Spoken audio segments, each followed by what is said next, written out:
tenemos que apegarnos a 3 principios: no mentir, no robar y no traicionar. ¡Viva México!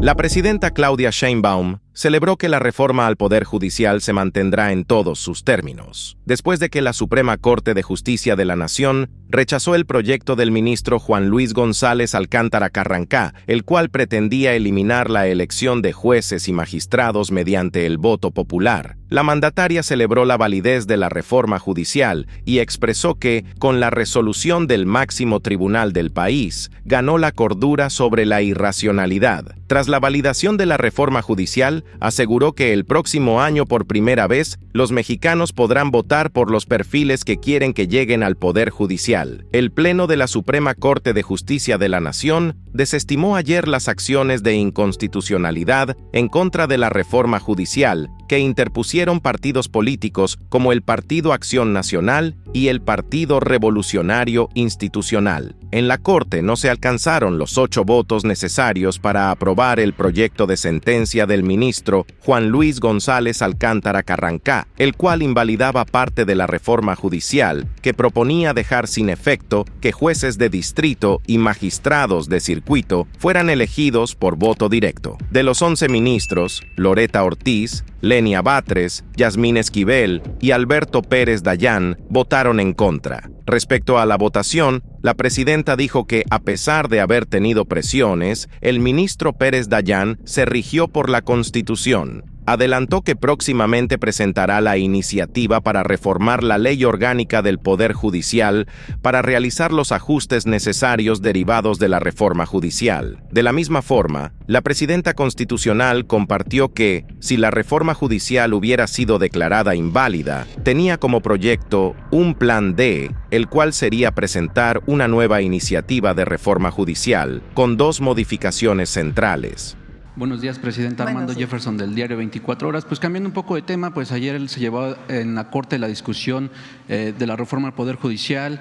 Pues hubo sorpresas. El ministro Pérez Dayán pues rompió con este bloque de los 8 ministros y pues el presidente nacional del PRI pues ya acusó que el rompimiento de este ministro se debía a que pues enfrenta denuncias por acoso sexual. Preguntarle pues si este balance que tendría o la participación de este ministro. Ayer fue interesante cómo se desenvolvió la discusión en la Corte. Actualmente la Corte tiene 11 ministras y ministros. Para que se hubiera reconocido la inconstitucionalidad que era parte del proyecto del ministro Carrancá, ¿o cómo es? Juan Luis González Alcántara y Carrancá. Se requería que votaran 8, así está establecido. Hoy que lo conforman 11. La reforma que se aprobó, que ya es parte de la Constitución, la Constitución establece que ahora que se elijan los nuevos ministros y ministras, van a ser 9, es decir, se reduce en 2. Entonces, en el primer caso, en la votación, se requerían 4 votos para que no avanzara la inconstitucionalidad. Entonces se necesitaban 8 votos, necesitaban 4 votos en contra. Entonces, ¿quién votó en contra? Pues fueron la ministra Yasmín Esquivel, la ministra Loreta Ortiz, la ministra Lenia Batres y también el ministro Alberto Pérez Dayán. Y yo los invito a que escuchen la intervención del ministro Pérez Dayán. Las otras 3 ministras también hacen intervenciones muy importantes. Pero el ministro Pérez Dayán lo que dice es: no estoy de acuerdo con la reforma, pero eso no quiere decir que mi opinión personal implique que pueda ser aceptado un proyecto de inconstitucionalidad, porque pues ya está en la Constitución. Él incluso dice que hay otros casos donde él votó así. Entonces hay una coherencia en la votación del ministro. Y por eso digo que podemos tener diferencias con el ministro, pero en este caso imperó la razón, imperó la Constitución, imperó el Estado de Derecho, imperó la ley, porque las ministras y los ministros también están regidos por la Constitución. Entonces hay que escuchar su posición y miren que me imagino que ha de haber tenido toda clase de presiones del otro lado para no votar como decidió su votación, pero fue una decisión individual y es de reconocerse, porque podemos tener diferencias con el ministro, pero en este caso es nítida su presentación. Y si ya lo hice antes, ¿por qué ahora voy a estar en contra? Eso no quiere decir que esté de acuerdo con la reforma, pero como ministro no puedo aceptar que se declare inconstitucional algo que no esté en el marco de la Corte. Entonces, son 4 votos. Entonces ahí pues ya se declaraba que no procedía el proyecto del ministro Juan Luis González Alcántara Carranca. Y también, Entonces, la ministra presidenta dice, no son 8 votos los que se necesitan, son 6, porque la nueva Constitución o la nueva redacción de la Constitución que ellos están impugnando dice que 6. Bueno, pero son 6 cuando son 9 ministros, no 6 cuando son 11. O sea, era darle una vuelta así, pero una pirueta inconstitucional. Y ahí otros 2 ministros dicen, a ver, no podemos hacer eso. Que fueron el ministro Luis María Aguilar y el ministro Pardo, que también no estamos de acuerdo con ellos en muchísimas cosas. Pero finalmente dicen, a ver, no, esto no puede ser. Por eso digo que imperó la razón. Digo, triunfa el pueblo de México y la Constitución y el Estado de Derecho, pero también impera la razón frente a la sinrazón, la cordura frente a la locura. Entonces, también, aunque no se esté de acuerdo en muchas cosas, también hay que reconocer cuando toman una posición que tiene que ver con la investidura de la Corte. Entonces, la oposición, fíjense ayer de qué tamaño fue la movilización, muy pocas personas realmente, no por ello pues aquí hay libertad de expresión, de reunión, de manifestación, siempre hay libertades en México, pero hay democracia. Y la otra, porque ahora todo esto resulta que es el autoritarismo, que no se defiende a la república, la división de poderes, al revés. Esta decisión es más republicana, porque fortalece al Poder Judicial como un poder autónomo, elegido por el pueblo. Porque ya ayer yo vi algunas publicaciones que decían, vamos a rescatar a la República, si hoy está más fortalecida que nunca. Entonces, fue una buena noticia ayer, la verdad, para todas y todos los mexicanos, de certidumbre, de Estado de Derecho, y prevalece la democracia. Y por eso digo, la fuerza de la razón.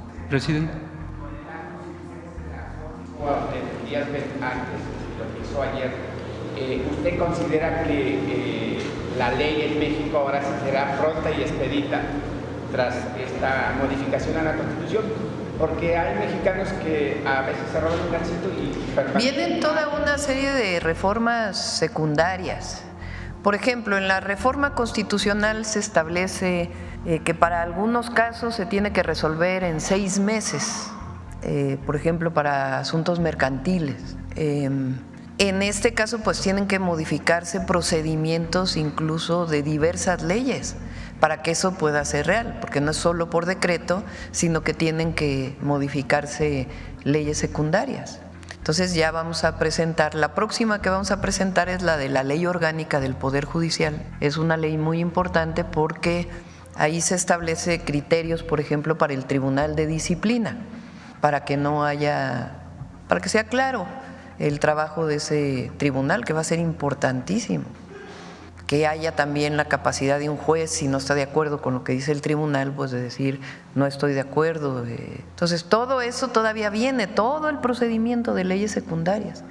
Pero la Constitución hoy establece que se van a elegir a jueces, ministras, ministros, jueces, juezas, porque luego dicen que no digo, magistrados, magistradas, ministros y ministras del Poder Judicial, y es un avance muy importante para la democracia en México. Presidenta, también ayer mencionaba que pues de que no pues se efectuara la reforma al Poder Judicial, pues tendría un plan B. ¿Nos podría platicar cuál era? Sí, se los voy a platicar. ¿Qué querían ellos, los adversarios y si se hubiera mantenido este bloque de ministros que representaba pues este viejo régimen? Ponernos a nosotros en una situación de desacato de una resolución de la Corte. Entonces, pues pensé, ¿qué hacemos frente a esta situación, no? Porque entonces se iba a hacer un escándalo de desacato de la presidencia a la resolución de la Corte. Entonces dije, bueno, pues vamos a darle la vuelta, vamos por un plan D. Entonces, aunque no tuvieran razón, para evitar esta confrontación a la que nos querían llevar, pues era volver a presentar la reforma con 2 modificaciones centrales. La primera, que en lo que no llegaba el nuevo Poder Judicial electo por el pueblo o elegido por el pueblo, se pudiera elegir al 8º ministro, porque el ministro Aguilar deja la Corte el 30 de noviembre con el esquema anterior. Y entre otras cosas también decíamos, bueno, pues que ya no tengan haber de retiro los ministros. Eran 2 de las principales temas. Pero entonces ellos hubieran dicho eso, nosotros decíamos, bueno, pues es la decisión de la Corte, se vuelve a presentar. Y si hubiera aprobado, y después del 30 de noviembre, pues ya hubiéramos tenido los 4 ministros necesarios. ¿Sí me entienden? Entonces no íbamos a caer en una confrontación, porque eso es lo que ellos querían.